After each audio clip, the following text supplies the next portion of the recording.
There we go. And let's jump to our slides. So a couple of things as I bring up the cycling content. First of all, thank you to those who have been getting their research assignments in. Again, they continue to be fantastic, and only a few people just maybe not having that at the top of their to-do list, but it's only a very small number of you who haven't got that in yet. Remember, you're going to need to submit that, and I will get those all uploaded into the learning management system so you can have a look. I really encourage that. Yeah, congratulations again to all of you for the effort you put in doing that little bit of research, and to those that got some prizes due to extraordinary efforts, yeah, so thanks for that.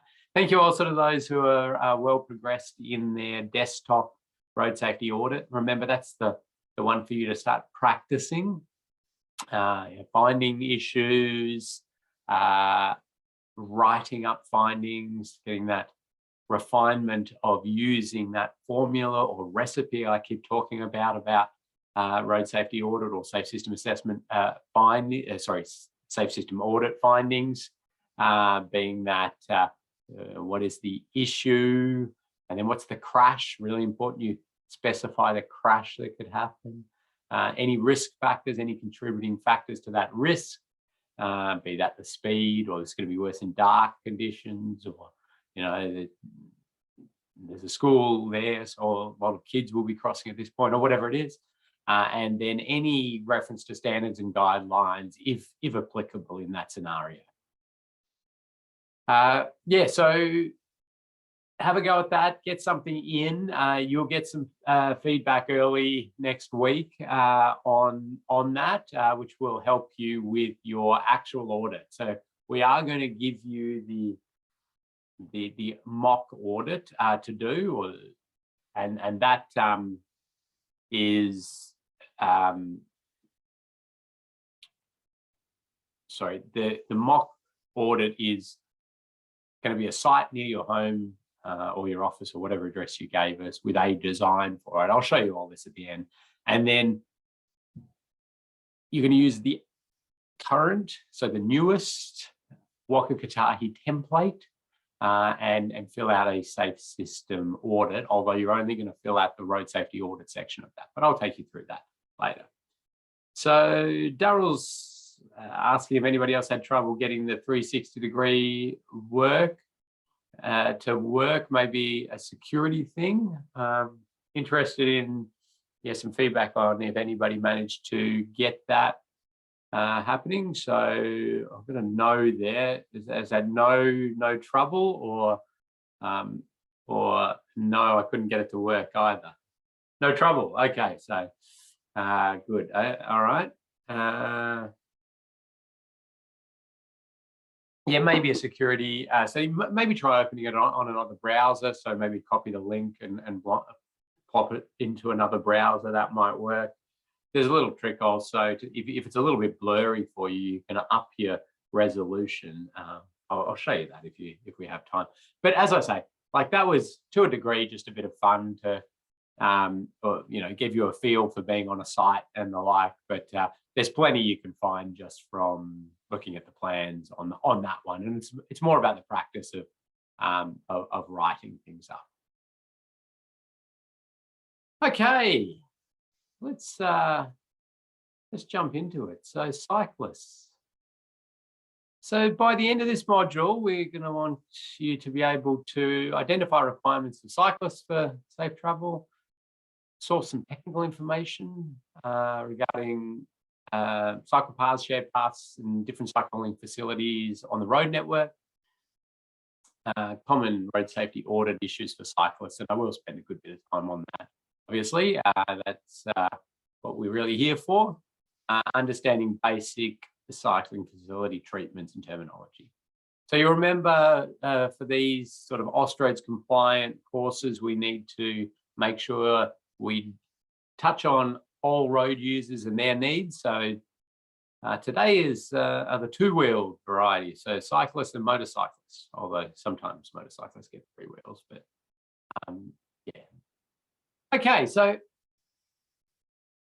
a few sort of cyclist requirements, and I'll connect these to road safety challenges a little bit later, but separation, clear sight lines, space to ride, smooth surface, consistent surface, speed maintenance, which is an interesting one, connectivity and information. So just some nice high-level principles to start us off. But I do like this. A road safety auditor or a safe system auditor needs to think like a cyclist.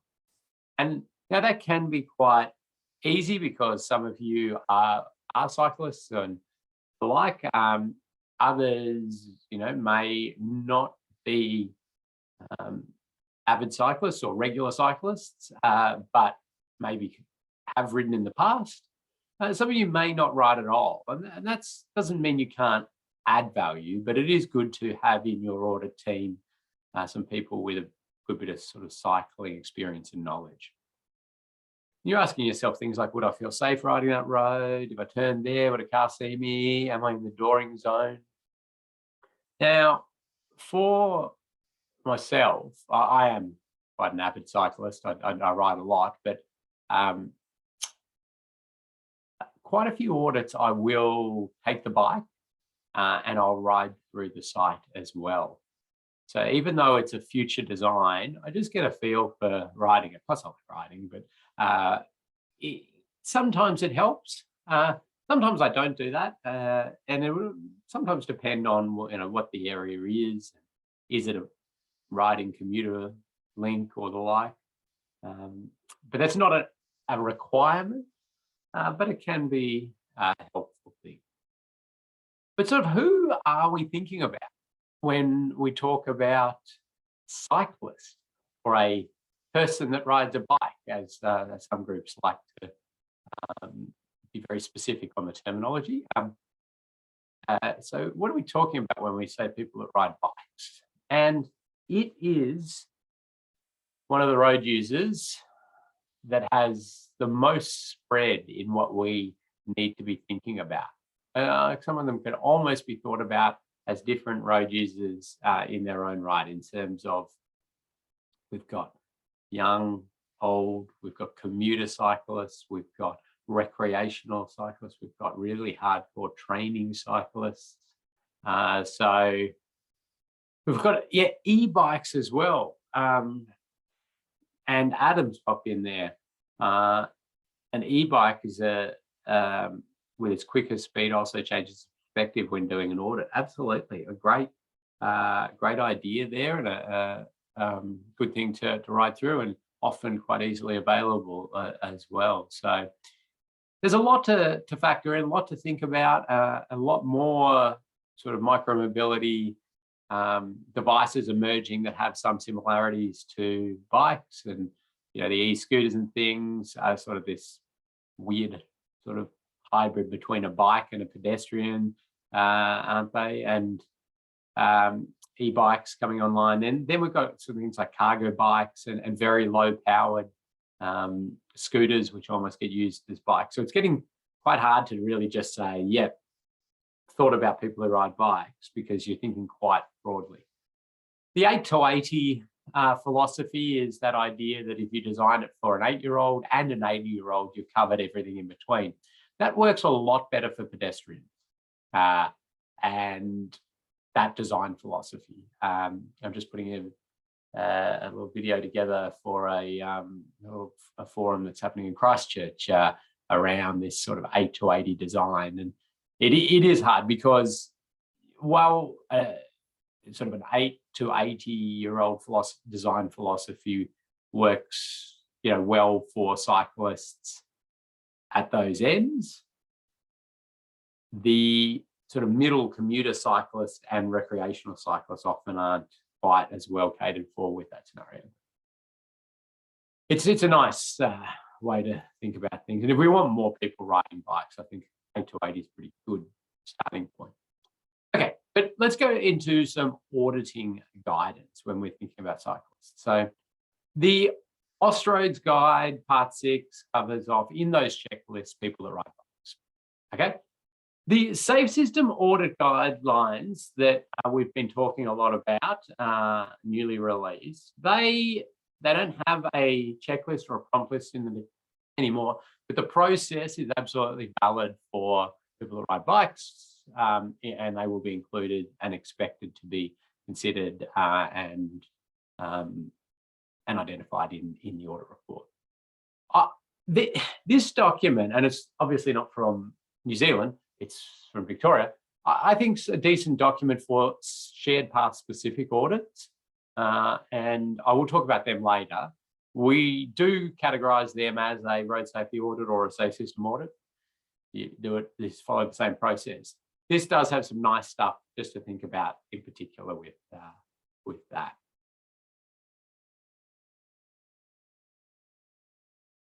So Joe's made a good point. Yeah, not too many 8 or 8-year-olds hitting 30 km/h on a cycle path, and I'd agree with that. But the fact that there is a cycle path probably encourages more 8-year-olds and 80-year-olds to be out there as opposed to a on-road facility. But yes, it's a really valid point. And what have we got here? Can you please share your thoughts on cyclists riding on high-speed roads like expressways, especially where there is no real separation, but good delineation? Yeah, it fundamentally does not align with safe system principles. People, so I've had some challenges in safe system assessments, especially where I've in the early outset, really established, well, what are your strategic priorities for this project? What are you trying to do with it? And what's the movement of place categorization here? And a number of these have been absolute traffic, as in vehicle traffic priority routes. They want high speeds. These are outer suburban arterial style roads. I say, okay. And then in the recommendations, I say that you ban cyclists. You build a shared path or a cycleway facility off-road and you ban cyclists from the road.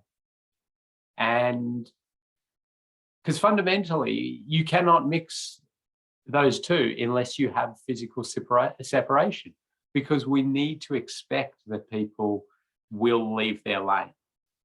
Gee, we don't want them to leave their lane. And we'll try to delineate and provide maybe audio tactile things, but the reality is we operate under a safe system where we understand that even if we get all of that right, people are still going to leave their lane.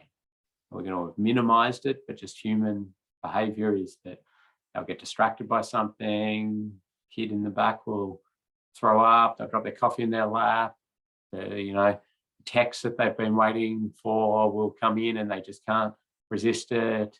Whatever it is, and we could just list thousands and thousands and thousands of reasons why. Some drivers will leave their lane, they'll enter into a bike lane unless it's physically separated, and at 80 kilometers an hour, it will be death for the cyclist. And so we can't do everything with every road.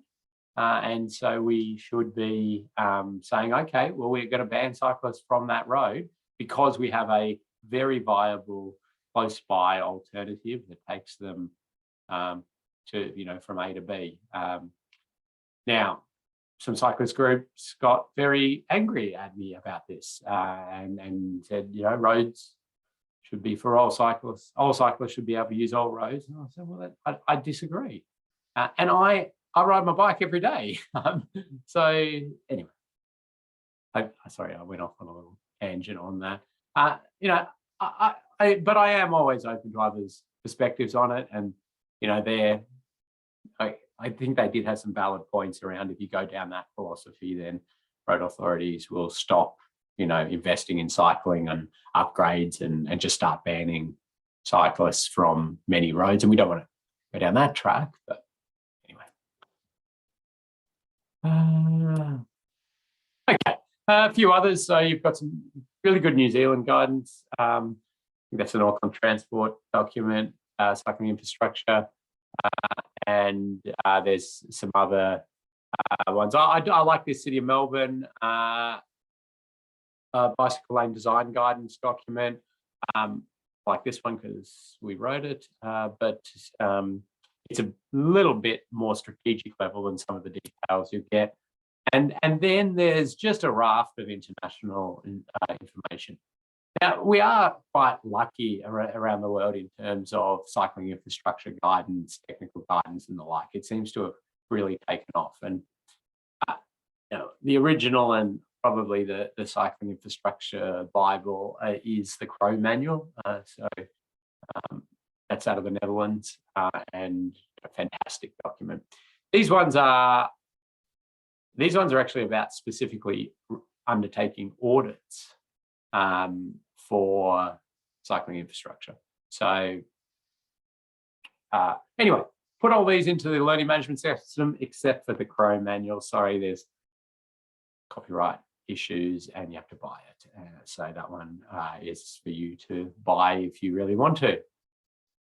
But let's get into some common road safety audit issues, or safe system audits, as we're calling them in New Zealand now, for cyclists. So number one is longitudinal grades. And I think the picture there tells 1,000 words, doesn't it, in terms of what we're worried about. And we don't see many of these in designs.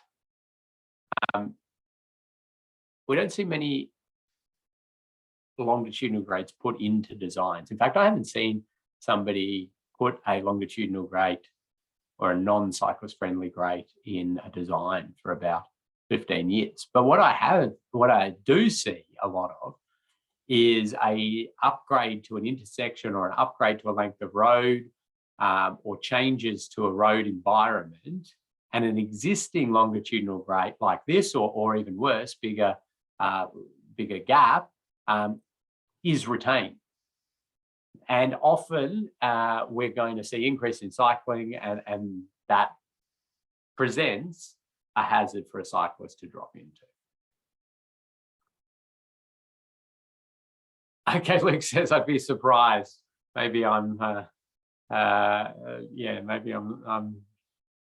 maybe I'm lucky in the designs that I'm auditing and reviewing. And Adam's popped in there a really good point about the Wakatahi NZTA cycling network guidance, and some really great stuff in there. So we are blessed with a lot of documentation that we can look through. So this one, I suppose, is So I want to give you a couple of stories on this. Well, one in particular, just for me to share, I suppose, some of the thinking around longitudinal grades and cyclists and the like. But anyway, it's a shopping centre. It's quite a big shopping centre. And they were doing a big extension and upgrade, and they decided that they wanted to be good corporate citizens and encourage more people to ride their bike to their shopping centre. So they built a big bike shed thing, and it had lots of wonderful spots to park your bike and pump your bike tire up and those sort of things. And they had some wayfinding signage off a cycle path and from the road, so encouraging that. And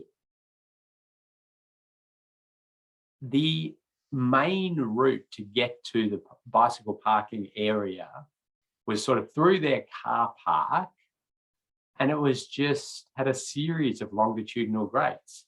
And so nobody had sort of done that bigger picture safety thinking review. No road safety audits were undertaken.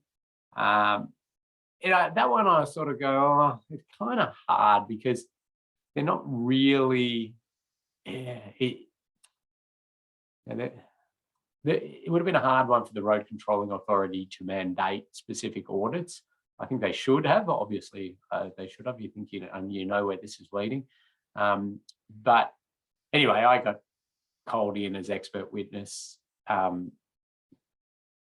and because somebody had ridden and dropped into a grate and done some very serious injury to themselves, and suing the shopping centre. So I said, well, I run the road safety audit course. I've been doing so for about 20 years. And when I talk about cyclist safety, it's pretty much the first thing I talk about is longitudinal grates. It's really 101 of what to look for when you consider cyclists. And anyway, it ended up being awarded to the injured party. So having an auditor involved in that early on that would have picked this up, I think would have been a good thing. Another little common road safety audit finding, and this is a less severe one.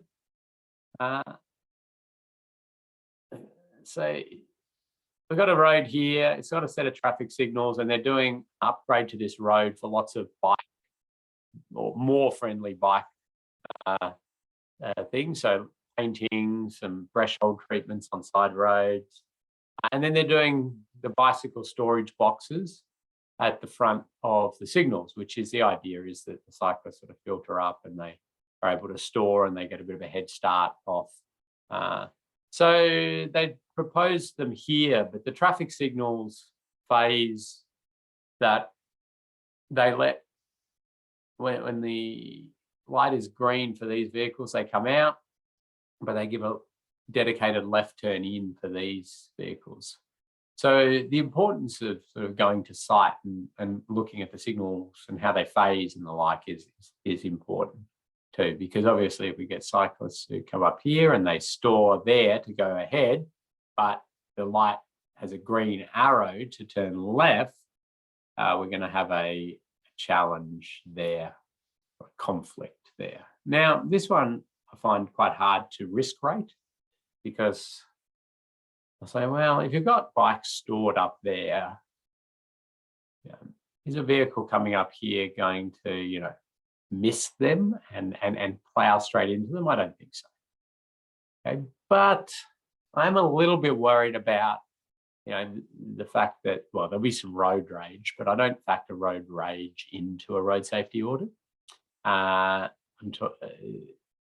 talk more about the fact that people would probably go around like that, and that gets me a little bit worried about, maybe swept paths, so larger vehicles coming around and sweeping over, or some interaction here, or pedestrians crossing and how that might interact. So it's medium style risk, but it's something to think about.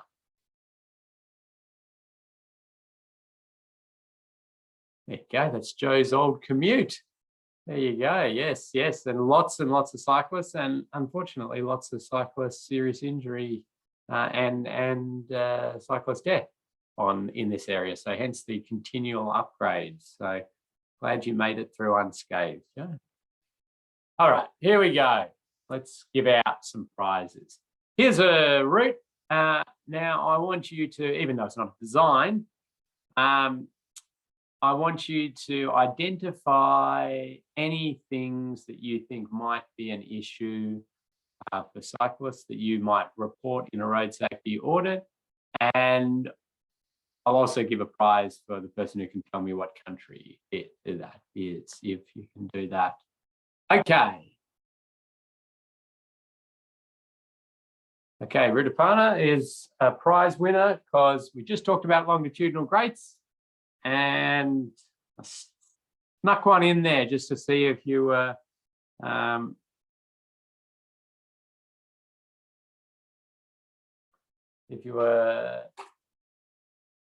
looking. Yes, so longitudinal grate, and then we've got speed on the road, great. Okay, visibility, so that fence blocking the sight lines. Then we've got a few other people who have picked up the grade, a few more on the fence, blocking sight lines. Cyclists don't give way. And then, yeah, on the grade, good. Callum, has got in there with Wales. Well done. So if my Welsh is as good as I remember, this translates to cyclist dismount.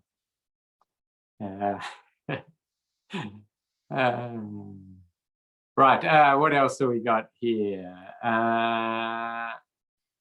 Yeah, visual deceit for cyclists, an interesting one, in terms of maybe seeing through cyclists hitting the signs, the height of different things. So, okay, this is all excellent stuff. You've done well. Change in surface. So we're obviously thinking exactly in the right way I wanted. Let me talk about a few of those things that you've brought up. I think they're all worthy of further investigation. I think the fence is an interesting one, isn't it? And the sight line there. So longitudinal, great, yeah, well picked up. That's not an issue for well, it's not an issue for cyclists on the road.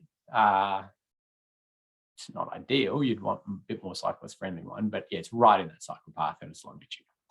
Okay, tactiles and the surface there, not ideal. I wouldn't put that up there in high risk category. It'd be something I might note. If you can avoid, these surface changes for cyclists, that's good. So then we've got this fence and it's blocking the sight lines. It becomes an interesting one to sort of think about what can we do? Now, this sign has obviously been put there because of that fence issue. And the road doesn't have continued, the cycle path doesn't have continued priority through that area. So does that alleviate the issue? I mean, does that mean that as road safety auditors, we don't need to point this out because, cyclists dismount and then they can look and then off they go? Well, the answer is that doesn't negate the issue at all.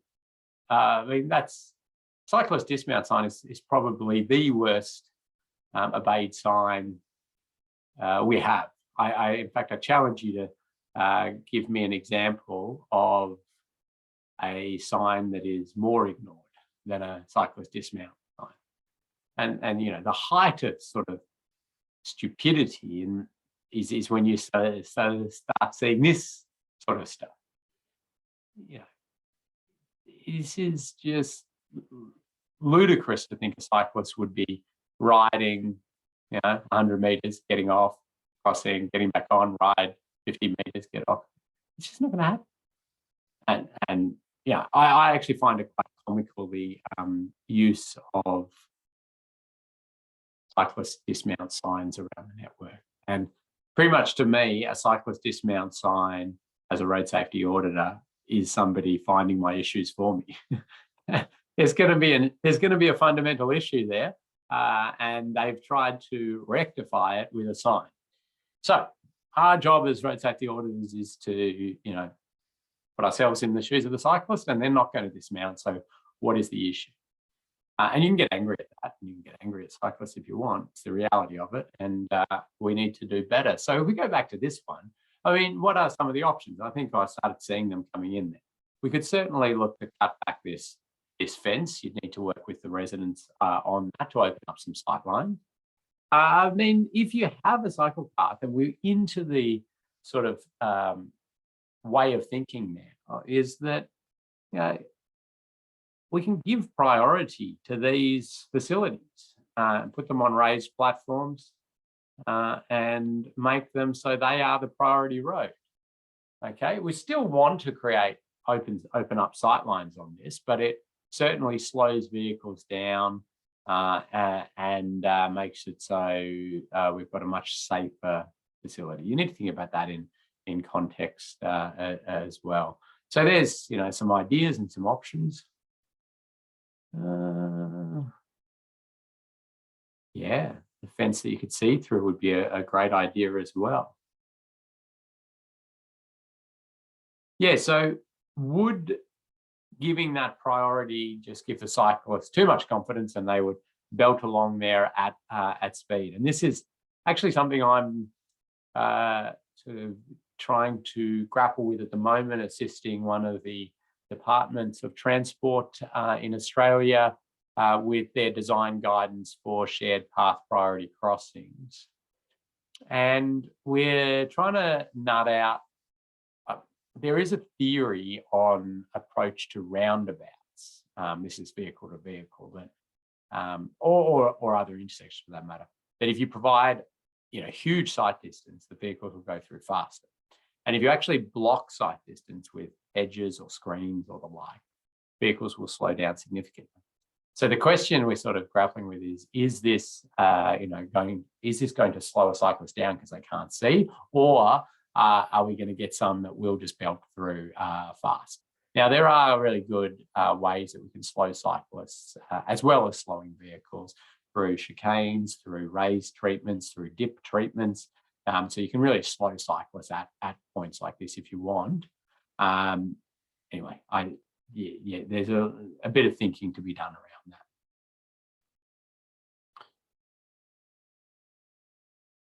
Great. Okay. So one that sort of has some similarities, and it's always nice to see a real audit example, I think. Remembering that the New Zealand sort of template is a little bit different to this, but nonetheless, it's still an issue and a finding. So the scenario here was that a big subdivision had just been built, or a lot of quite a few of the houses, but all of the infrastructure was in the roads and the paths and the like.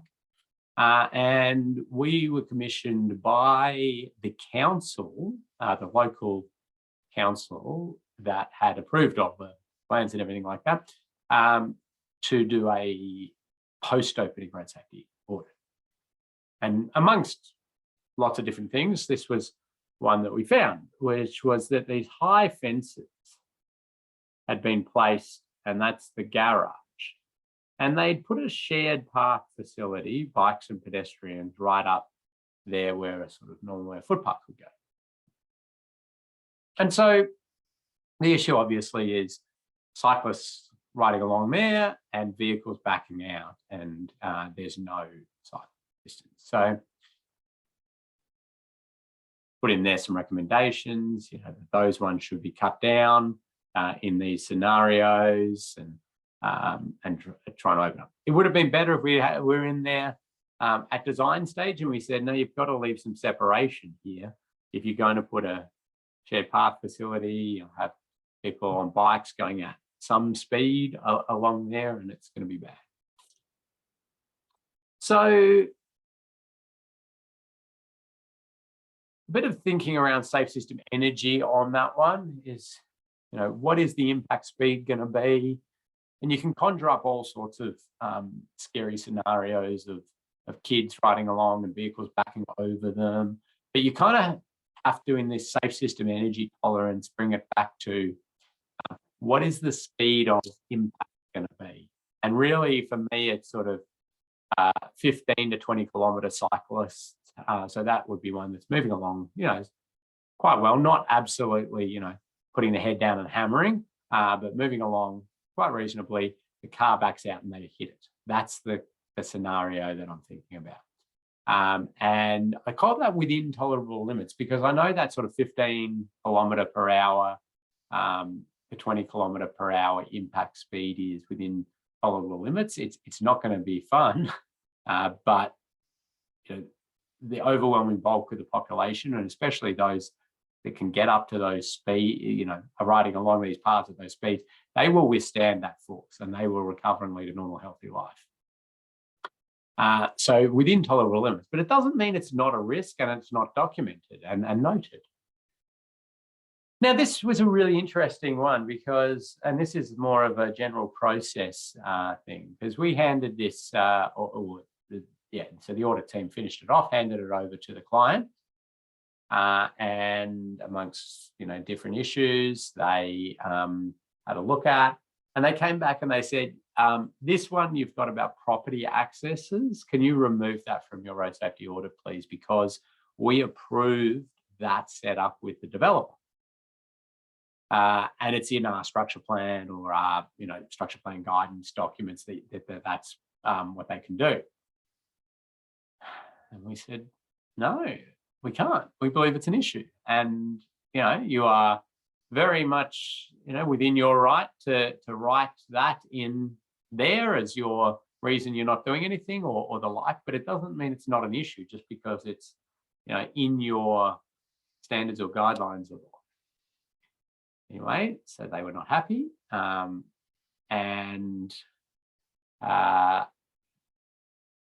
Anyway, we sort of stuck to our guns and said that it's going to stay in our report. And anyway, what ended up happening was that they changed that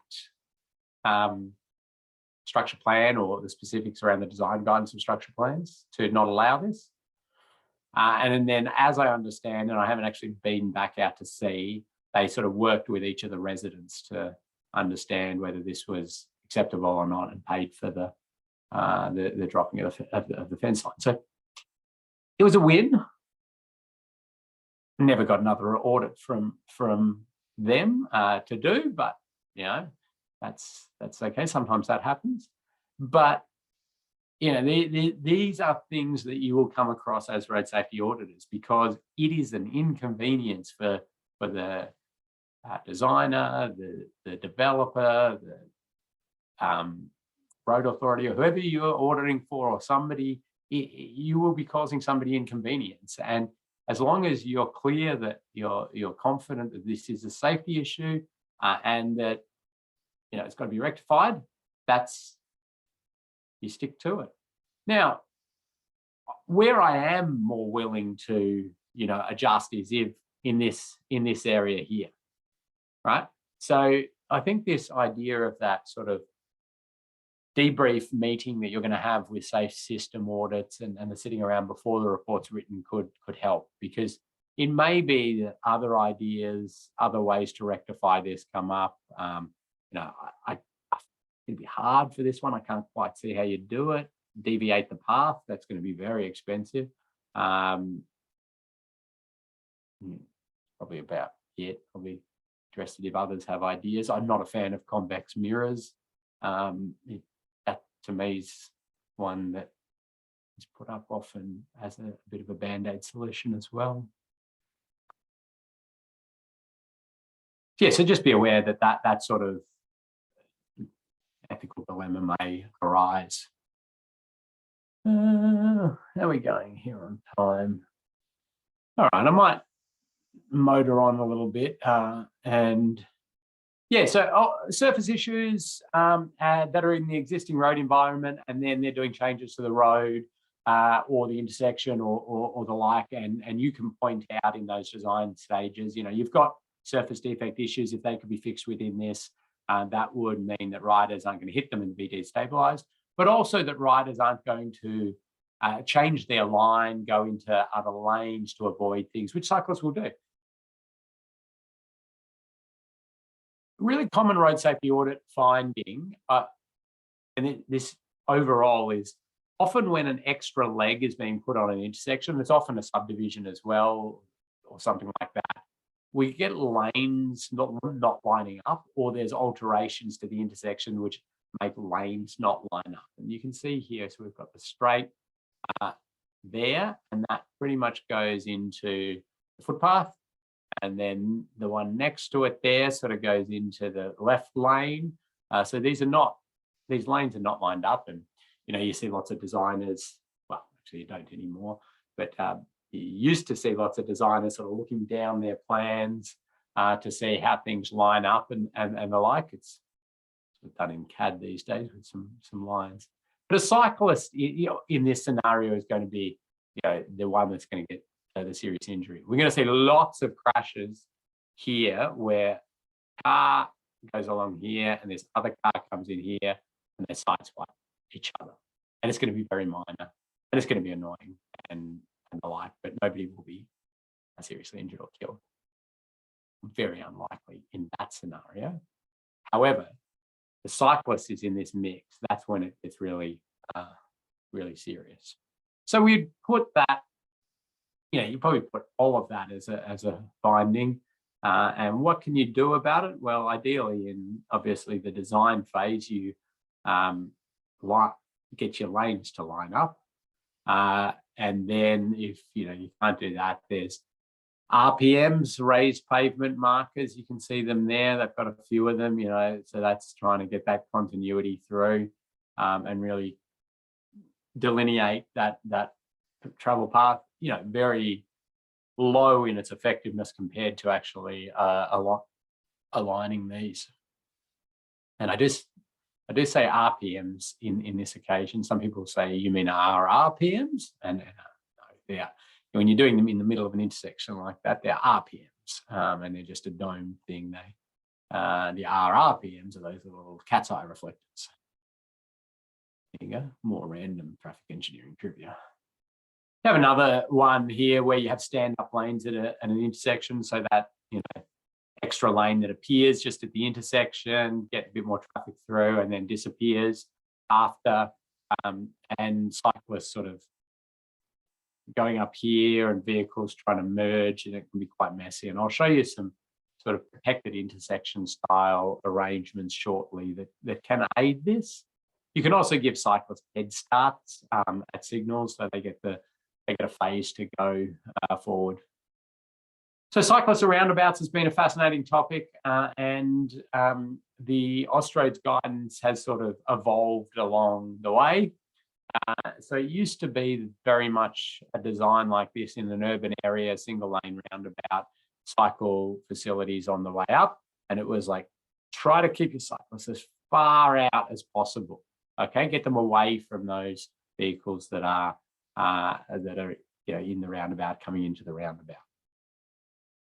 We saw a lot of crashes involving cyclists at roundabouts. Well, we still do, but now the behavioral psychologists just love this because it's a demonstration of a thing called look but failed to see, or look but did not see, which is where we've got perfectly good sight lines, an easily available view, and a driver sort of comes up here, looks out there, cyclist is very clearly coming in here, and then they run over the cyclist, or they run into the cyclist. Okay, and the reason the behavioral psychologists and the human factors experts love this, because there's so many intertwined things about what is a driver expecting to see. They talk about threat theory, and none of it's like conscious, oh, I don't need to stop for the cyclist. It's all subconscious, and it's about processing time and reacting time. And it is really fascinating stuff. But yeah, what they discovered is that by pushing the cyclist further out, there's less likelihood that a driver here will stop for them, because they're not in the position they're expecting. They're still in field of view, but not where they are looking for something in order to give way to and stop. There's also talk about saturation point, where once you get enough cyclists on your network, then people's mindset starts switching to actually looking for them.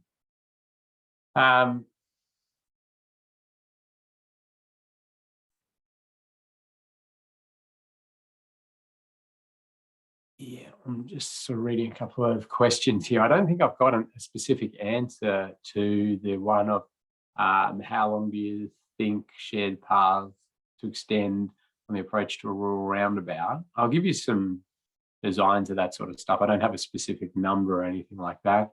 Would you adjust the risk rating if there's a primary school nearby and a large number of young users? Yes, that's absolutely contextual factors to change your thinking around risk ratings. That was back around the one with the fence and the garage. Yes, in terms of the likelihood, the severity, probably not. Yeah,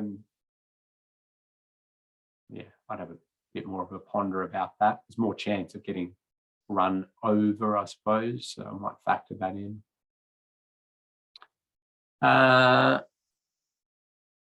Okay, so back to this one.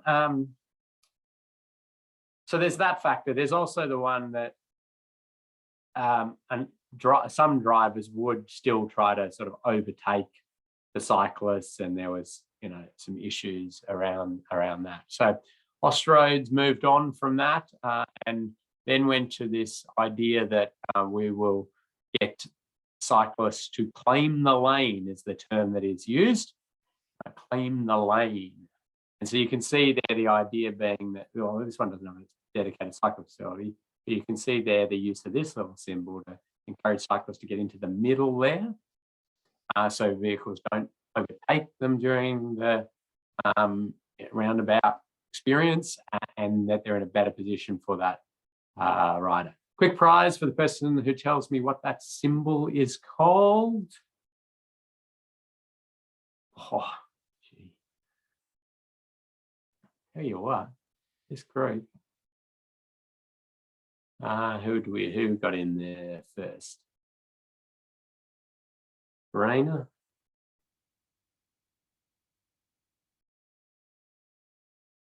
Sorry, my pauses are just as I write down prize winners to ensure I don't forget. And I, as I say, very impressed with the number of people that came back with Sharrow there. I am running in the road safety audit course for a Queensland group at the moment. It was silence when I asked them that question. So maybe it's just not a term that they use. So Sharrows, yes, but I say but. Okay, 8 to 80. Let's talk about that. You're going to get your 8-year-old to claim the lane over a car or a four-wheel drive or a truck there, and yeah, it's okay. I will claim the lane. I'm a very confident cyclist, but we need to think about other road use. So whilst we say it's better, it's really not going to get us into sort of where we want to.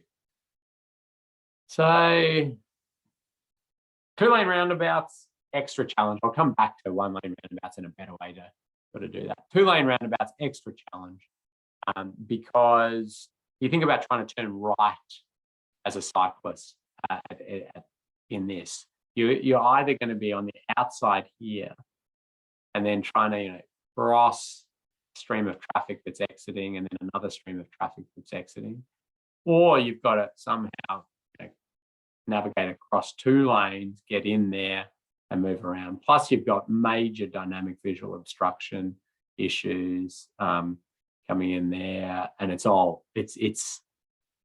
absolute mess. Now there are some ideas on ways to improve this, and getting cyclists off the circulating carriageway, maybe curving them priority and then having a staged crossing point. These are certainly possibilities. And in the 1-lane roundabout, these work really well. And this is where you're providing that Dutch style priority roundabout for pedestrians and cyclists. And this is sort of, if you want to turn right and you're coming up from down here as a cyclist, you get off, you go around here, you navigate around, and then you get back onto the road and continue on to your bike facility. So these are really what you consider best practice in urban areas for 1-lane roundabouts.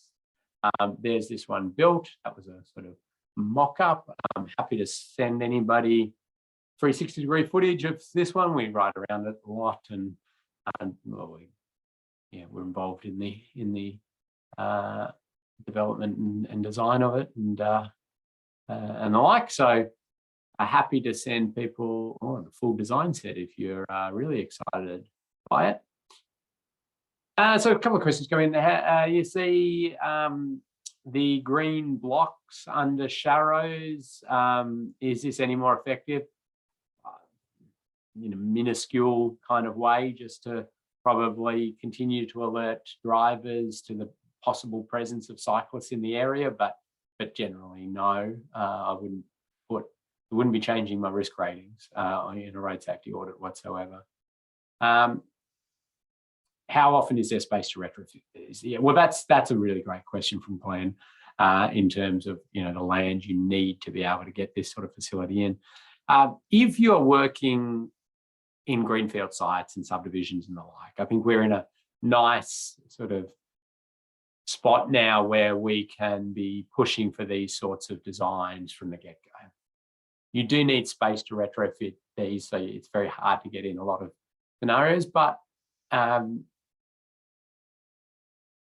yeah, we're seeing more and more of them rolling out. We've got a handful in and around Melbourne, and Brisbane's got a couple, and so things are moving along.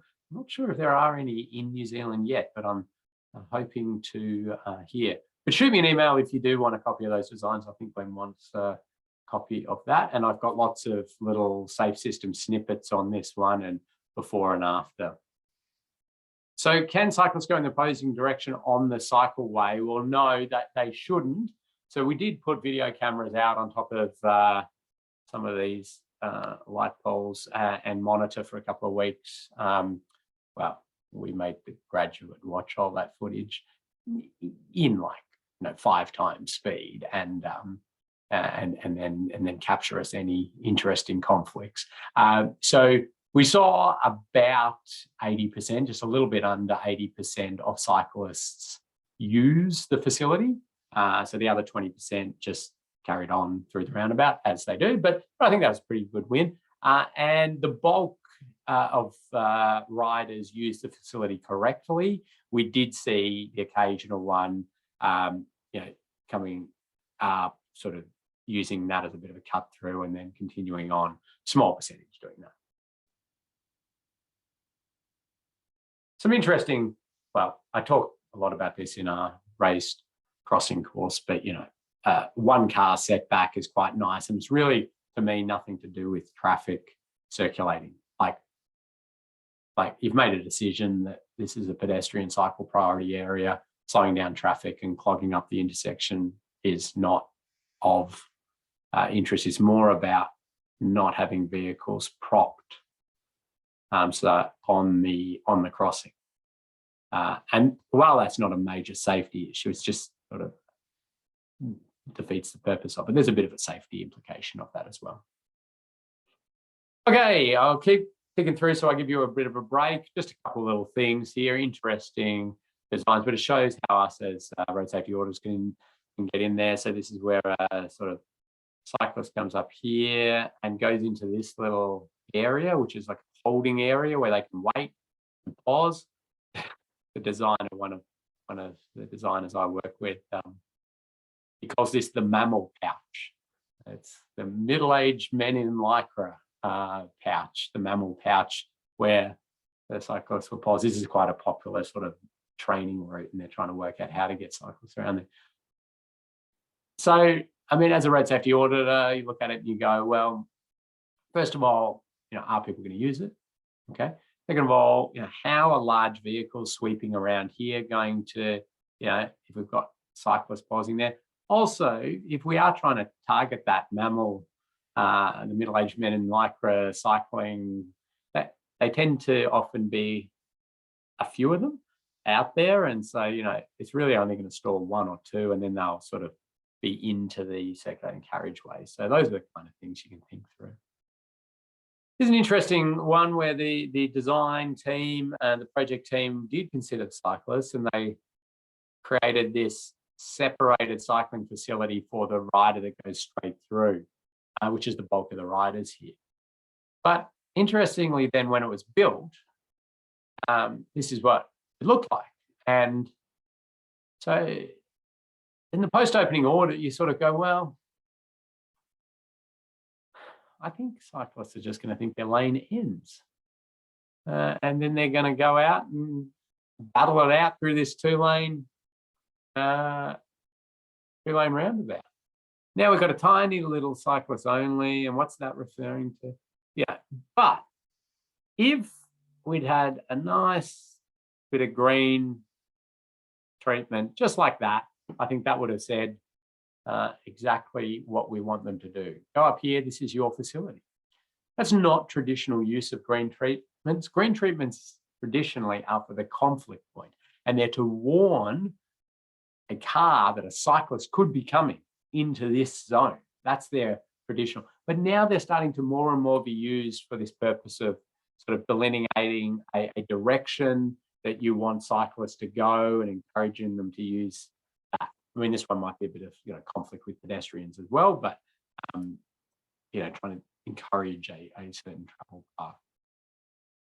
Okay, so cyclists being doored. So the research and evidence around this is that we get serious injuries with cyclists striking the door.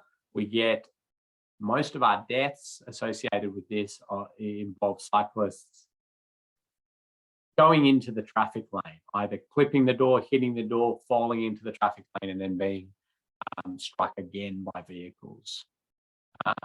And so we get a lot of challenges with this, with strip shopping centres and how you sort of deal with it.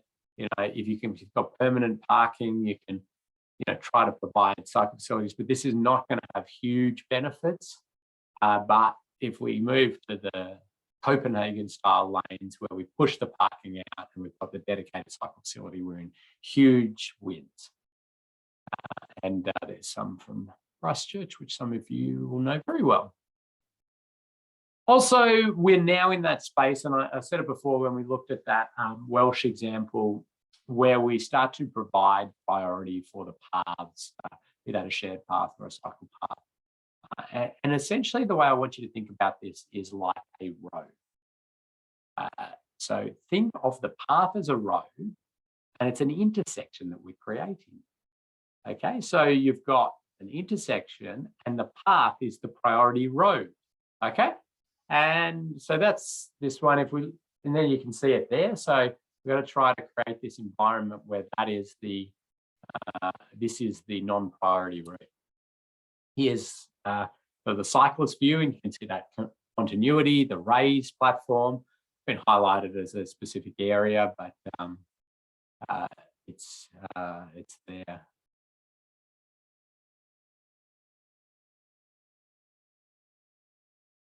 Yeah, so question came in around cyclists and pedestrians on shared paths. I'm just going to take a note of that because it's a question that comes up a bit, and I've got my favourite document is a document prepared by Victoria Walks on exactly this issue, because there's quite a bit and it's quite complex. From a pure number of people killed or seriously injured, very, very low, extremely low, right? From the sense of annoyance to travel and deterrence from people walking and using paths and things like that, it's a pretty significant thing. So I'll put this in the resource folder.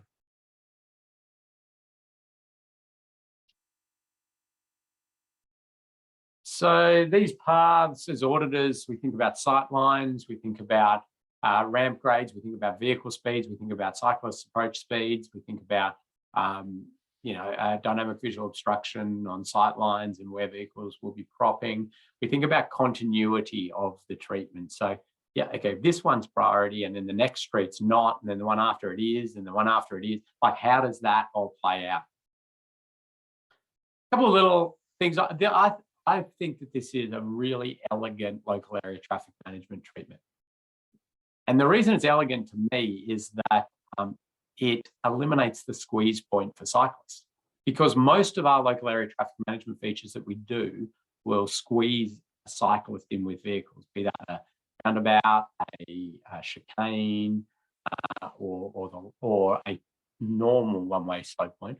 You can see here, this has that cyclist bypass. So yeah, vehicles are going to come up and they slow down because only one of them can fit through, but the cyclist continues nicely through.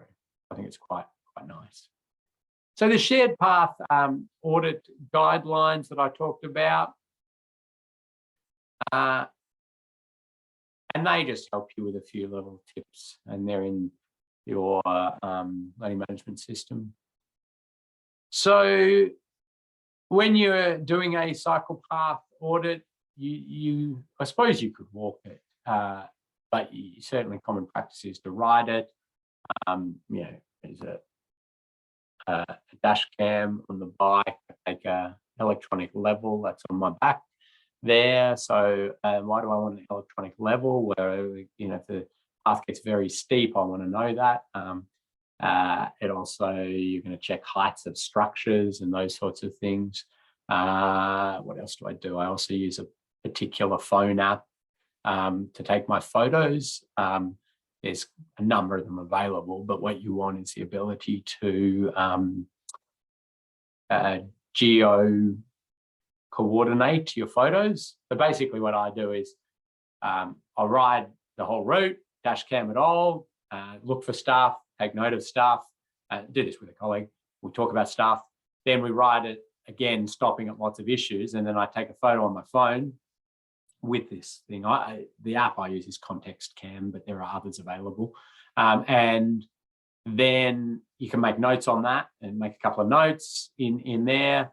I get back to the office and I just go, upload, and it just drops them straight out on Google Maps, where at the location that the photo was taken with the issue, and then I use that as a central point to then write my issues up. So that's quite a nice way to do it. And the reason that's kind of more important for these shared path audits is just the number of issues that you're going to find along the journey. And you don't have a plan usually. Anyway, so a couple of quick ones there for you to look at. Some good practice on intersections of paths. Hey, it's pretty much the same as good practice for intersection of roads as well.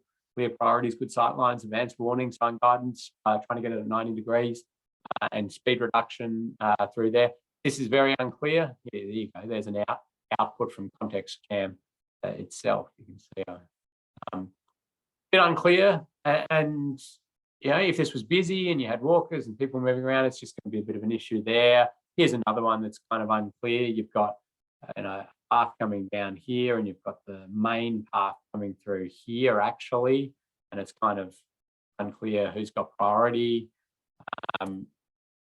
Drop-offs, of course, and shared paths are challenging, as per that comment before, because you've got dogs, you've got kids, you've got all sorts of different bits and pieces, and so cyclists going along may have to avoid and go out of their way. So you want to think about drop-offs, different drop-offs, hazards, off the path and in close proximity, though. Still want to be thinking about those. Thinking about hazards within the path, just like we kind of would for a road. Well, at night that would be very unclear, and we'd want to delineate that or create some sort of buffer there if we could. Gravel debris on the path and cyclist fencing. So we could catch a pedal, a handlebar on the fence, and so we want to use cyclist-friendly fences. Cyclist-friendly fences essentially try to make it so the shoulder hits, and as the first point of contact there. So another one, which is you'll find a lot, is road upgrades or new paths being built, and that they're thinking about the safety of the vulnerable road users. So they put barrier systems to separate, and that's really great. That's going to do wonderful things. We just got to also think about the back of that for the cyclists, and we can create from some pretty sharp, nasty hazards there. And again, a number of legal cases associated with cyclists hitting the back of W-beam systems. So you can back-to-back W-beam it. There are post caps and different things available. We don't tend to promote this idea of blocking paths in one way or another. If you can avoid it, obviously you've got to try to stop people driving into these areas. This chain obviously caused trouble. Somebody's tied a bag to that to try to warn other cyclists at night, maybe. This one's pretty good. I think this is a decent example. If you have a hazard in your path, that it's well delineated, you use flexible posts with retroreflective markings, you highlight the hazard, Ideally, we wouldn't have a cable stay in the middle of the path, but if it's unavoidable, that's a pretty decent setup. And just before we go into our break, in your memory stick, I'll put in there this thing we call thematic audits. That's really where you take a particular mode, cyclists, pedestrians, motorcyclists, and you ride the route, you ride the path, you do sort of what I've just showed you that I do for a shared path audit, and that makes the basis of the audit. But there's some extra information in the learning management system, not on your USB. You didn't get a USB. We don't do that anymore. Okay, I'll just quickly check for questions here.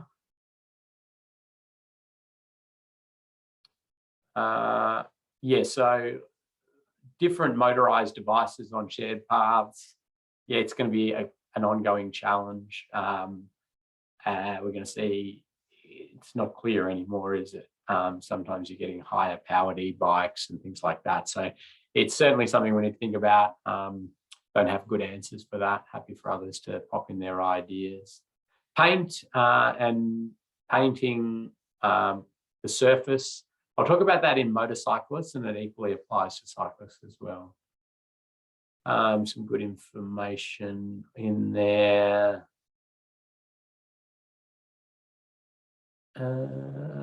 Unsealed gravel surfaces for riders. I wouldn't particularly use it as a dedicated treatment, as in a sealed surface and then creating an unsealed surface as a way to slow cyclists down. I think there's much better treatments, as I talked about, raised chicanes and other ones. Safe hit post, safe for cyclists. I'm not exactly sure what you're referring to with a safe hit post. It may be a particular just term that I'm not aware of. There are flexible post ranges available. We're currently working on a slip-based galvanized steel post with Monash University to try to get something that's much more durable, but that's yeah. Oh, the vertical posts in the other image. Yeah, they are flexible and they're really quite good in terms of cyclists hitting them. They have that rubber connection at the base, spring-based thing. Those are pretty good for low mount and where you don't actually have a sign face, because as soon as you pop a sign face on that, it really takes the wind, and those things don't hold up well apart from very, very low mount signs.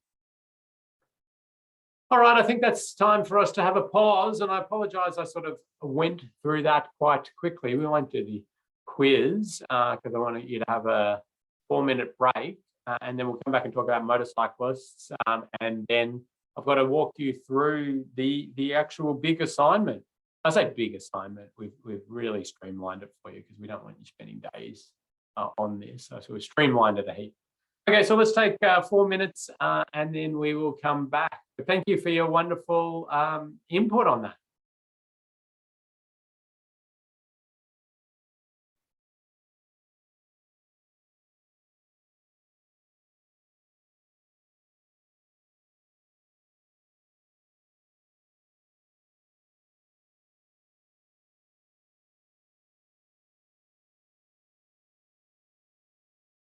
Okay, get back into it. We are going to jump on to our next 2 world road user, being motorcyclists. So,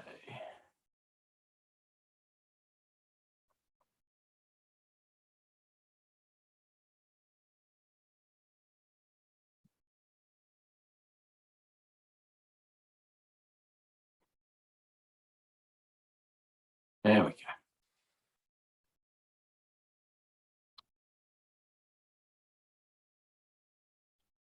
So a little bit like cyclists, we're just going to talk through some requirements of motorcyclists for safe travel, some technical information regarding the infrastructure that we can provide that really can help motorcyclists, and also common road safety audit issues, and some basic motorcycle treatment terminology. So let's jump into it.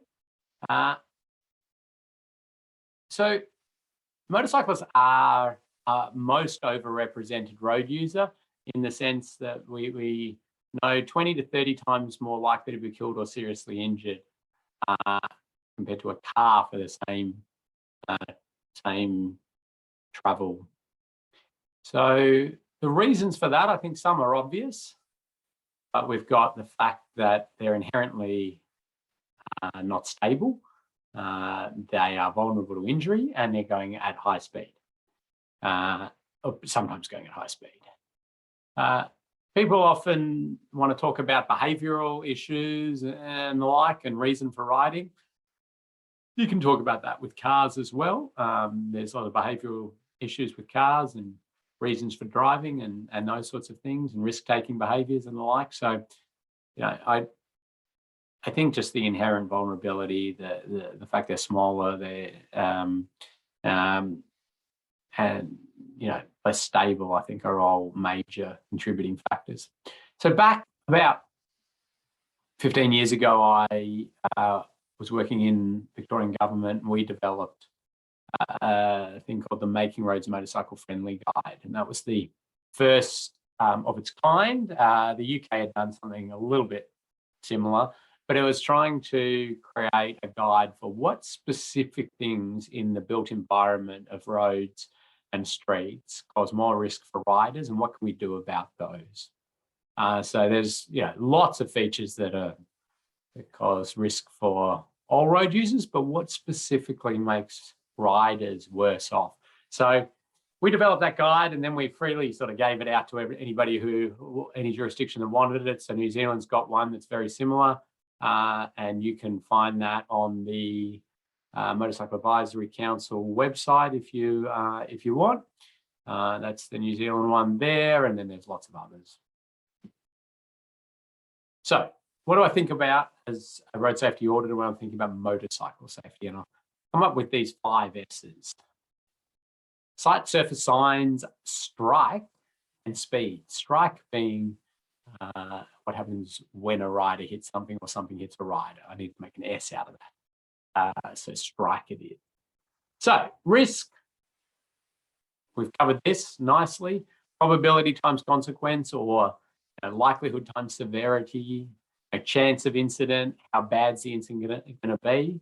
If we put these back to the 5 S's, we know that the sight of being able to see a rider, or a rider being able to see what's coming up, lessens the chance of a crash, as does appropriate surface treatments and surfaces and the signs to warn, inform, and guide. The strike is about consequence. Crash is happening. How bad is it going to be? And the speed, well, that addresses both the chance of a crash and how bad the crash is going to be when it does occur. And let's just go through these one at a time. And of course, I do this very briefly. I'm sure we'd like to talk about each of these for a lot longer, but I'm just going to do it quite quickly. Sight. So motorcyclists, obviously smaller than cars, and even small cars and sort of largish motorbikes, we're still seeing the cars being wider. Motorbikes are a little bit higher often in eye height, but that's very rarely something we are particularly interested in. Very occasionally, like going under an underpass and you're thinking about particular eye heights, but you need it to be a heavily populated motorcycle route to really factor a lot of this in. But here's a little photo talk just to show you, very small sign there blocking the bulk of the rider, just to show that, some pretty small things in the roadside environment can block sight of a rider. Now, riders take a lot of clues on what the road environment ahead is doing, and they take that from what they can see, from the geometry ahead. They take a lot of intel from what we're signing to them, and then they sort of combine all of that into the decisions around what speed and how they prepare themselves and what lines they're going to take through curves. So this is an interesting sign, and I will give a prize out because I haven't given a prize out for a little bit, and just check you're all still with me. What would you call this curve? What name there's a technical name for this curve that tightens up. So Daryl is on it with a compound curve. So that's the term. So I better write that down. It is a compound curve. The other things that have come in there are quite good answers, but Daryl got the technical term, compound curve. But it's a curve that does tighten up. So some people might call it a double radius curve. A hairpin's more your fairly standard one like that. But if you have a curve that tightens up, right, this is particularly problematic for riders. And as I mentioned, they're taking clues from us on advisory speeds and what they see, but the geometry ahead is quite influential. So they will set themselves on a line and a speed often for this curve, and then it tightens up and they're likely to go onto the other side of the road. So this curve tighten sign, which is available for use in New Zealand, I think it might be under a trial situation, is really wonderful. If you've been able to identify compound curves, that you can sign them in this way. And they're very effective to say to the rider, hey, even though the geometry of this road looks like quite a sweeping curve, it's going to tighten up on you. And they really resonate with this message. And here's just a real world example. One of the routes we were analysing, a 252 radius curve into a 117 radius curve, so it tightens up, happens to have an unsealed road entering there, so we're going to get some gravel wash on there. And they are 4 motorcycle runoff road crashes outside a curve. It's pretty amazing there, isn't it? So questions come in, is putting the speed sign, the advisory speed sign, below the curve sign, an alternate option on the curves tightens? Yes, I mean, that's fine as well. You could actually even supplement it with that as well. But you really, the curve tightens seem to be quite a good message. I mean, they noticed the slight nuance difference in the arrow, but the curve tightens really highlighted it as well. Okay, so we've got a common crash scenario involving motorcyclists where a vehicle turns over another vehicle, 1 or 2. Which one do you think is more often the motorcyclist? I mean, the motorcyclist could be either, but which one do you think more often would be the motorcyclist? Lots of 2s coming in there. And Kurt is quick off the mark, so Kurt can have a prize. Yeah, so 2, I mean, motorcycles could be 1 as well, don't get me wrong. It's just we do see quite a few cars, and they've come up here and they're sort of looking, but the motorcyclist is smaller, is hidden, and they go in there, and also more vulnerable. So we get the reports of these because they're usually severe incidents. Whereas a car, a lot of the time it's property damage, or the car's big enough to be seen, and so it's less likely. So what can we do on these sort of things? Well, I'll quickly sort of tell you a few things. Obviously, if we can get rid of keep clears, that's a good thing. It's traffic operational challenges with that. Our traffic ops people don't like that often. If you block off the turn completely, you can link to signals. So there's obviously going to be some signals somewhere up here that's causing this. You can link signals to having, I'd usually just do a 2. Actually, I wouldn't do it there. I'd do it back here. 2-aspect signal, red and orange only, that triggers when you've got queuing to, this point. Loop there, basically, triggers that to go orange and then red. So vehicles can't come through here at speed. So that's one option. But a very cheap and very, well, it's reasonably effective, definitely for the cost, is to sort of set your hold line back a bit. Now, you can't go too far with this. This is the world's biggest keep clear. I don't know why I use this one. You usually wouldn't have it. You usually wouldn't have it over here. It'd usually just be that. you set it back a bit, it opens up the sight lines for cyclists and opens up the sight line, sorry, motorcyclists, and to avoid, to slow down, to react, and for drivers. Yeah, you've got to think about how far you go, because it just won't be, it won't be obeyed. Here's actually that sight from on the ground. So you can see the Pajero there making that turn, completely sightline blocked from by that truck.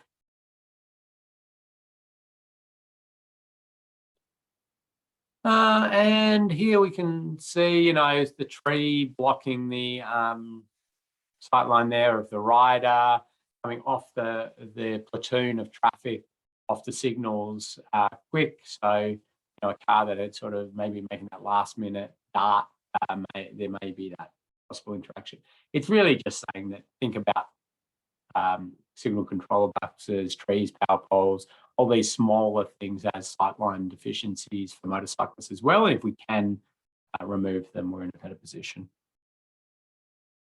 Okay, surface. So the motorcyclists generally referred to as the canary in the coal mine when it comes to surface deficiencies, first to be killed. And I think this sort of demonstrates things quite nicely, because motorcyclists take a curve or a corner on a lean, and their center of gravity shifts over. And so any surface deficiency will see the loss of traction there and the bike come down. So particularly important for us as road safety auditors to think about anywhere a motorcyclist is braking or needing to take evasive action or leaning. There are big areas that we need to be thinking about and be concerned with the surface. The other areas, it's nice, but if a rider's upright and low likelihood of having to take evasive action, they can handle more surface deficiencies. So good skid resistance, consistent, smooth road is what we're aiming for. But unfortunately, out there, we see lots of challenges. We see depressions in the road, which are enough to destabilize a rider, make them put them off their line. Did a coronial investigation into a crash where there was just a depression under, 3-meter straight edge is what you'd usually use, as you can see there. But it essentially, I was on a curve and a rider carrying a pillion passenger sort of, it appears, hit that, it bounced them, so that bike went up, they pulled the bike upright to regain control, but because it was on a curve, went to the other side of the road, and then a head-on crash occurred, killing both rider and pillion. So, these things that destabilize the riding line. So depressions, obviously, massive potholes and blowouts like this, and big issues. There's a big landslip, actually. They keep just putting more pavement on top of it. Even work sites and gravel and mud and debris and wash onto the road can be challenges for riders. And when we do patching, ideally you don't patch and end your patch right in rider line, because that's often the place things will break up in the future.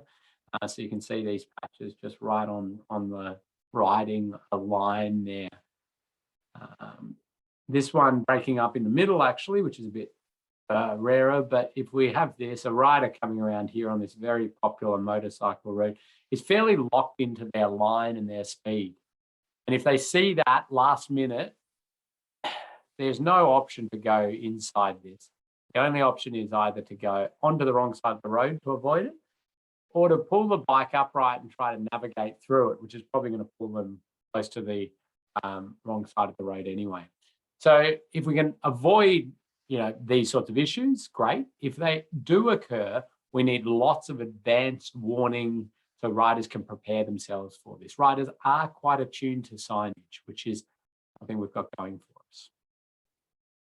The surface, also, we put things on the surface, so steel plates to cover surfaces, and they can be very slippery for a motorcyclist or a cyclist if they're a bit wet.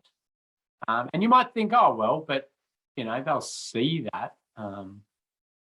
Well, they might be following behind a vehicle, a truck or the like, or it might be, you know, dark, raining. And there's lots of different reasons why they may hit it and then they'll be off the bike. And cyclists are subject to that as well. I'll talk about barriers in a little bit, which is a question that's come in.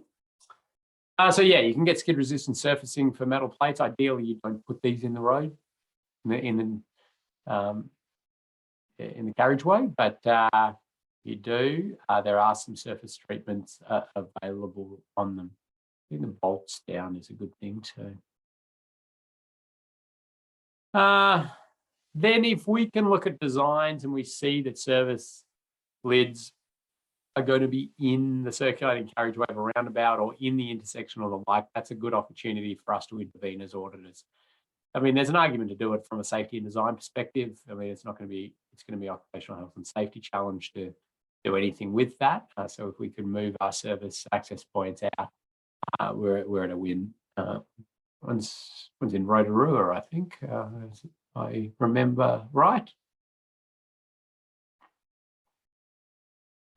Can you get skid resistance manhole covers? Well, the way that I think is usually done is to concrete them or asphalt them, but then you've got to leave little bits to be able to get them in and out. So the preference is to get it out of there at design stage if we possibly can. Improving the skid resistance can be done in various forms, and some of you will know this far better than really I do in my small amount of time in maintenance and pavements. But you can do water blasting, you can do different skid resistant surfaces. And of course, curbing, we need our curbing for different reasons and managing water and the like, but we have different types of curbing, barrier curb, mountable curb, semi-mountable curb. The more mountable, the better for riders, the more chance that they have of staying on their bike and navigating through this. A barrier curb will certainly destabilize a rider, knock the rider off. In fact, I think I've got a little video here, of this is, I don't think it's particularly badly designed roundabout. I think it's actually quite good. I think they've done everything good. I mean, I'm really just showing it to show you how small a lip destabilizes a rider. See there, and then it's destabilized and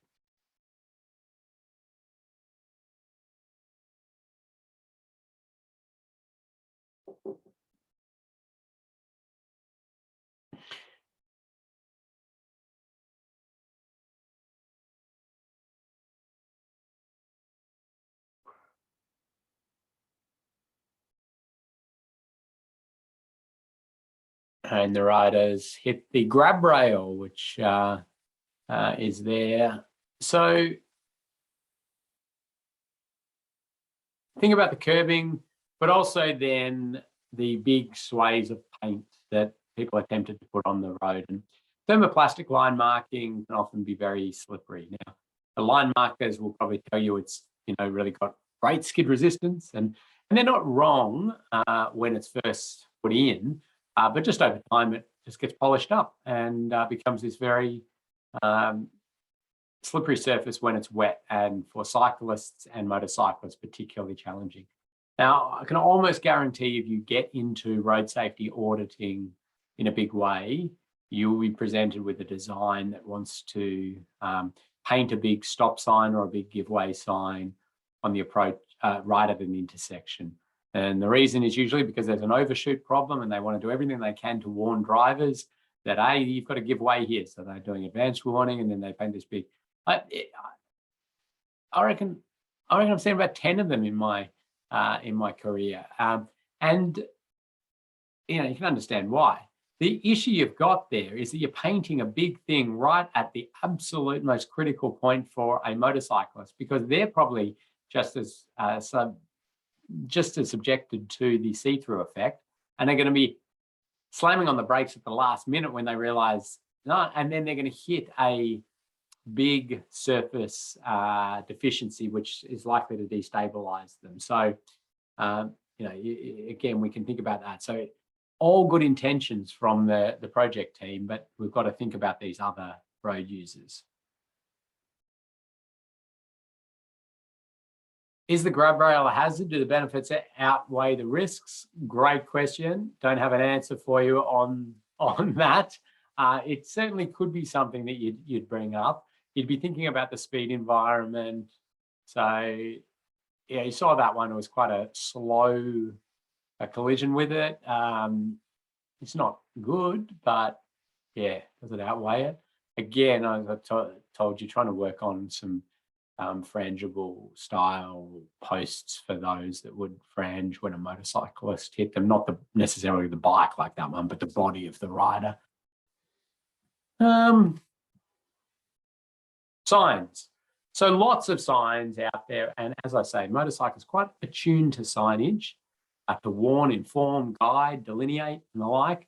And this is a particular sign, again, something that's possibly possible to use in New Zealand to warn of a particular hazard from motorcyclists, if there is one, and particularly talk to the rider, and it's quite effective as well. So you can see it used there for some different issues. So if there's a rough surface that is going to be there for a while, or an unsealed road joining, so there's loose stones regularly. Obviously, if you've just got a hazard that can just be removed straight away, you do that or give it a temporary warning, and then yeah. Okay, so let's go to strike, and I had one of the government graduates at one point do some analysis of a heap of motorcycle crashes on curbs, and they came up with this lovely diagram, which I thought was really nice. I mean, it's kind of obvious, hopefully, that, sorry, the wrong way. 79% to the outside of curve, that's expected. 21% to the inside of curve is actually a bit of a challenge to get to the inside of a curve on a motorbike, just due to the physics of it.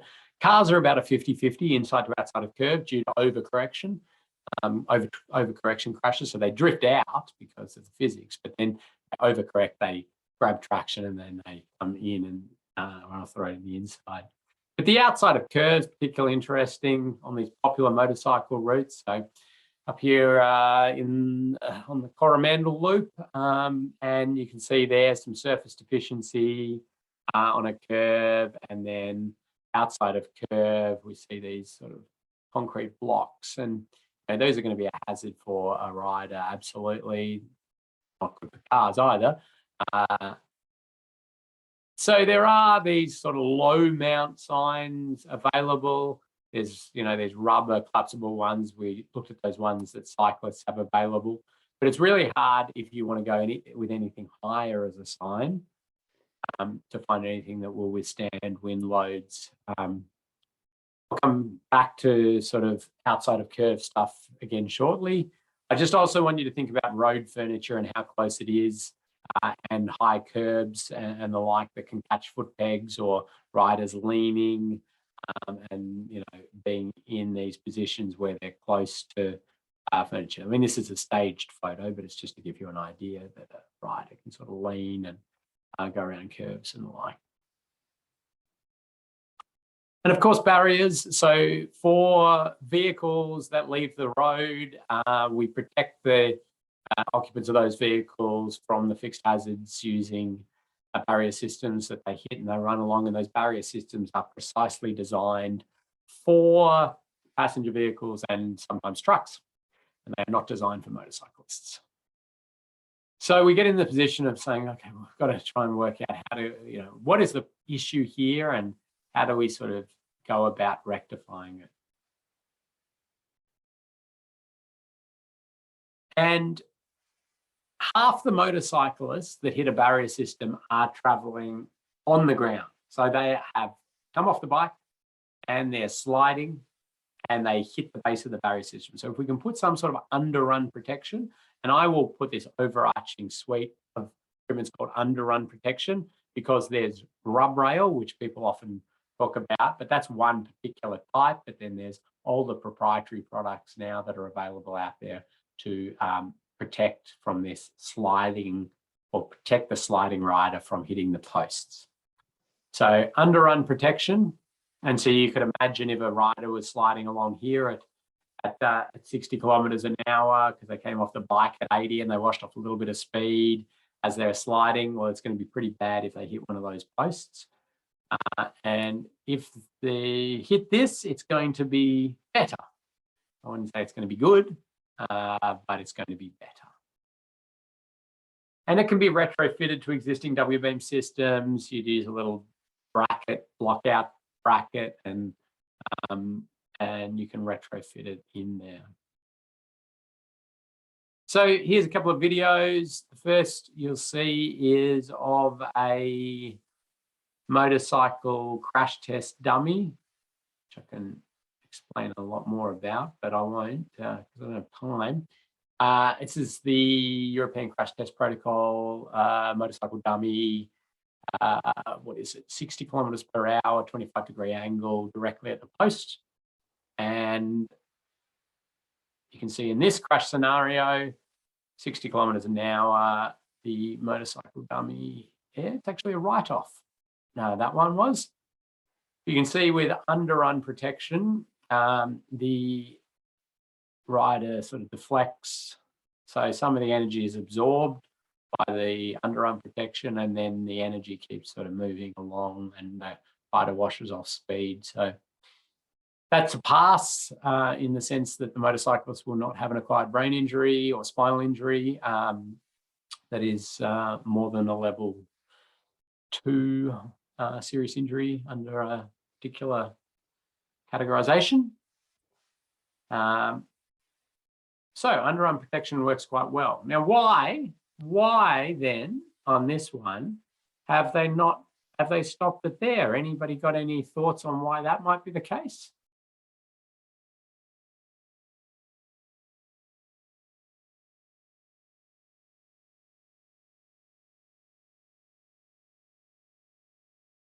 Okay, so barrel in there first again with N terminal.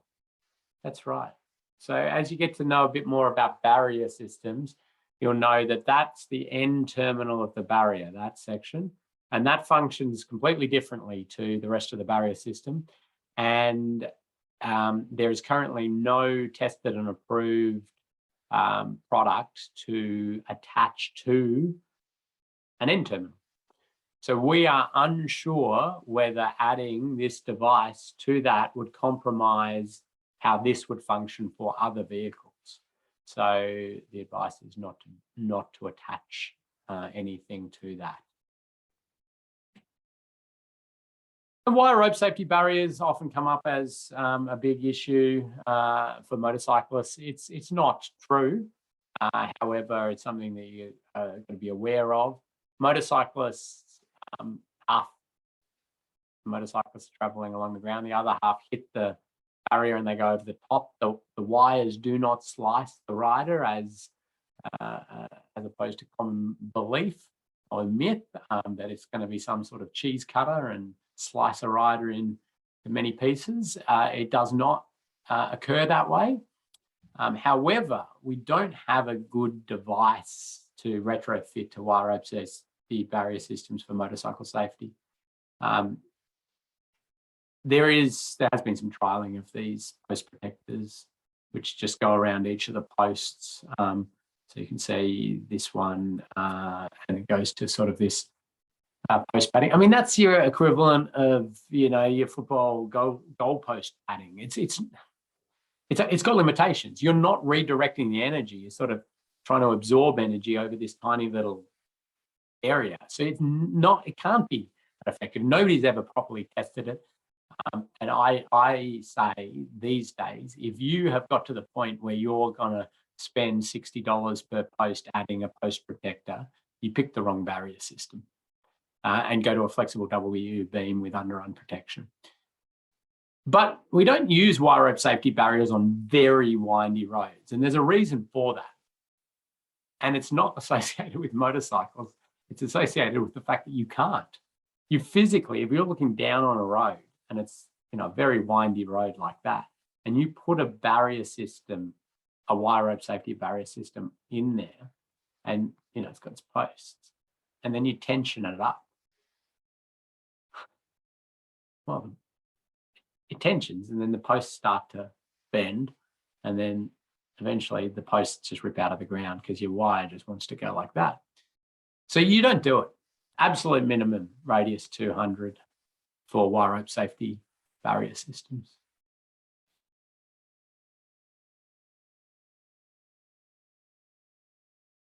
Do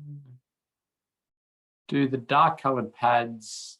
No, we haven't seen any sighting issues. There are white ones available as well. How short can a wire rope safety barrier be to be effective? Well, there's standard heights and tolerances for different barrier systems under their test requirements. So lighting columns, we don't have any. Well, there is a thing called a post protect, which is a larger goalpost padding you could use for lighting, but certainly slip-based lighting does not budge when a motorcyclist hits it and is killed. So yeah, I mean, there's a huge amount of challenges. A couple of little specifics. The exact connection of a underarm protection, you've got to make sure you know how they connect. That is not how you connect it. That's lost a lot of its value for a number of reasons. Well, if an arm or a leg can fit through there, it will go as a rider collides with the system. So trying to fill gaps and, you know, stop riders hitting direct objects, if you can, you know, think about it.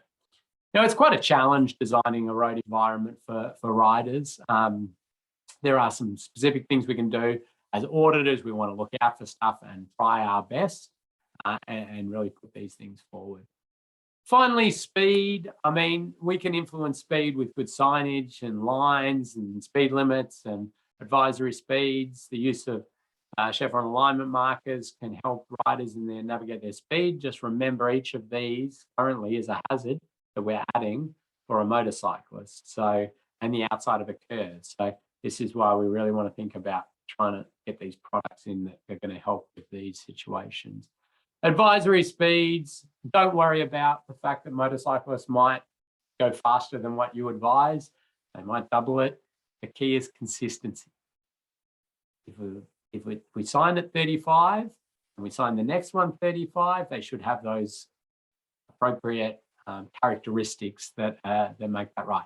Our role is to provide consistency, no surprises. So motorcycle audits, where you get a rider and usually kit them up with a microphone in their helmet, talking to a trailing car with auditors in there, and then you're going to get lots of insights from the riders. Sometimes you have a rider who is an auditor as well, which is a bonus.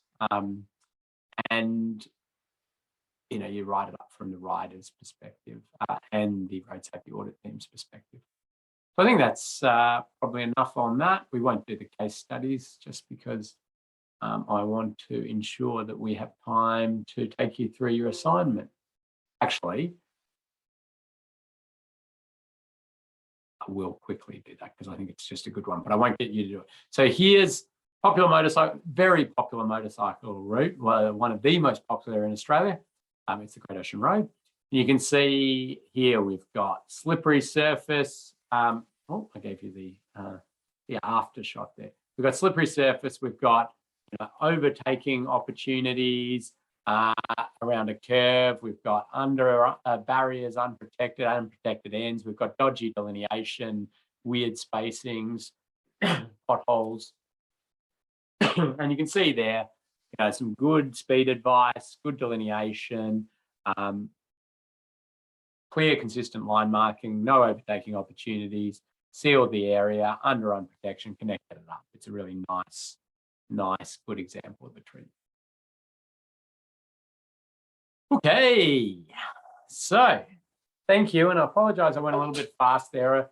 remember, for each of these road users, it's just about switching that light bulb on, that you're going to think about them. You've got a few ideas as you go about doing your road safety audit tasks. So I'm going to share, back to this. We won't talk about the roundabout one because I'm going to make sure we've got time to jump in here. Okay, so hopefully you're seeing the learning management system there and you're very familiar. You feel at home in the learning management system.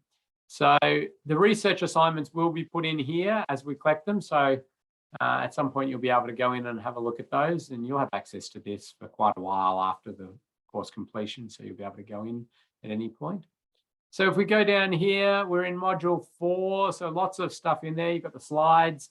I did some case study videos, additional stuff around motorcycle safety because I knew I wouldn't have time and I didn't want to, I wanted to make sure there was stuff there. Making roads motorcycle friendly guides in there as well. Today's quiz is simply one question: how many Wallies? And there were quite a few. I hope you were tracking. Wally was very active today.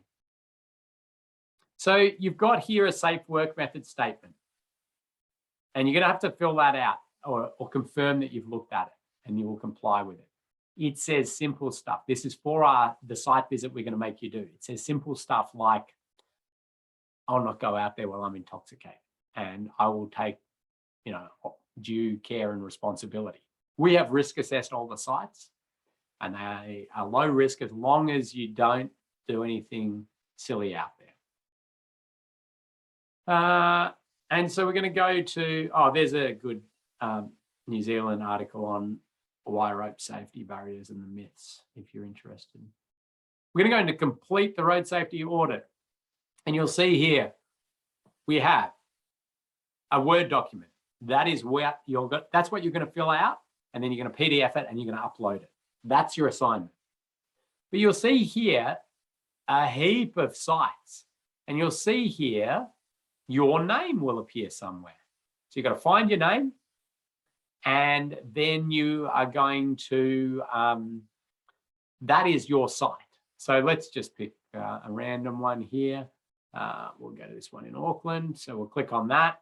We'll see what comes up. Okay, there's a site, and this is the design. Okay, so we can see here that there is a new roundabout being proposed at this intersection. So this will be close to your home or your office or whatever address you gave us. And your job is to go out to this site. There will not be a roundabout there. And hopefully you'll know the area. And you're going to be auditing that design that they're going to build around it. You can see it's at a very conceptual stage. In fact, we've kept all of these at quite early conceptual stages. So you're going to be imagining, okay, they're going to build that there. Well, how are pedestrians going to cross? How are cyclists going to get through there? Are vehicles approaching that going to be able to see it? They haven't given us any information on lighting. Well, that's probably because it's sort of concept early stage, so they haven't thought about that details. Is there anything that I'd like to highlight at this stage? I know that this area, and there's a school bus that goes through there. I wonder how the school bus is going to be able to make that turn. I wonder if they've thought about that. These are the kind of things we want you to be thinking about. You won't get the specific details around lighting, signs, drainage, and these sort of things. But at a conceptual level, road safety auditing or safe system auditing, that's okay. You don't need to. They're going to do detailed design on this. You might flag a few things if you think they're particularly challenging, but you're thinking about general big picture road safety issues like that. So that's an example of the design you'll get. And then you click on the, if we click on the Word document there, we get the Safe System Audit template from New Zealand. And this is the one that you can download from Waka Kotahi website. And you are going to complete it, but you're only going to fill out the bits that are highlighted yellow, okay? So project name, and if it doesn't have a particular project, just make something up. And stage will be concept level style stage. Now, you're just going to be really filling out of the contents page. You're just updating when you put some findings in. In fact, I don't want that many findings. There's too many highlighted there. Now, there's some information in there. What's a safe system audit? What's the procedure? Okay, they're standard words that Waka Kotahi's put in there. You can read them if you want. I don't need you to change anything. Okay. I want you to put in there your name. Now, if there is somebody else who has the same site as you, you know them and you want to work with them, you can do this as a team. Okay. Most of you are going to have just an individual site yourself, so you won't have that option. If you want to work with somebody else, you can, but you must put both people or all three people's name in that audit team spot. Okay, if we see two audits, they're exactly the same, but the audit team says that it was an individual, well, we'll fail you until you, rectify that, as in put everybody's name in. Meetings and site inspections, well, we're not going to have meetings as such with this, so you can just say when you visited the site. We do not want you to go to the site at night, okay? In a real audit, you would, but this, for the purposes of training, do not go out there at night. When you go out there to the site, we want you wearing a high-vis vest, okay? And you're going to take a photo of yourself out there, and we want to see you in a high-vis vest. Now, under this new Safe System Audit document, this is where you get into the Safe System Assessment part of things, okay? And we're not going to get you to fill that out, so I've crossed it out, okay? So there's some stuff around the context, the particular prompts. You can put in here the proposed works, okay? Put a snip of the design, that can work really well. Tell us a little bit about the site. I don't want paragraphs, just, this is the speed environment. Here's a snip of what they're planning to do. Now, you're not going to fill out this safe system assessment stuff, the scoring, the graph you don't need to do, because that's all the sort of safe system assessment lead up stuff. But down here, section 5, safety concerns, just the way you've been practicing it on the 360-degree vision one, if you manage to get that working, we want you to fill out these. And we only want 3 issues, okay? So fill them out, risk rate them, put snips of the design in, 3 issues, that's it, okay? And then we don't need you to write us a flowery conclusion, but we do want you to sign it, and you can put, road safety auditor, or safe system auditor in training or something like that. Because remember, this is practice of, this is what a report has to include. And we're not going to get you to get anybody else to look at it or the like. So that's what we want. The one thing actually I haven't put in there, which I do want a photo of you on site. Now, I haven't put that in the downloadable document, so some of you may forget to do that, which is understandable, because I had just created this off the new template. But I might send out an email around that with some other stuff. Okay. If this site is nowhere near you, if you've moved or you go, actually, I would far prefer to do one in Hamilton because that's where I'm spending the next month, let us know. We can change these up. Do not show the residents and if the residents come out and say, what are you planning to build or what's changing? Just say, no, here on a training exercise. Some of these are real designs, some are fabricated designs. Then you just upload it and you've got a good bit of time to do this one. But I suggest you get onto it pretty quick. You've got 14 days to do it, but I would get onto it pretty quick. Upload it and it will be marked, and that's what you need to do to complete it. Right on time now, so if you've got any questions, please email them through to Emma or myself and find that, get into it. Thank you for a wonderful session, and we'll see you in 1 week's time. for a final wrap up, and bring any questions you've got about your audits. Thank you. Let's just double check. Okay. We're good. Okay. Thanks, everyone. Have a great day.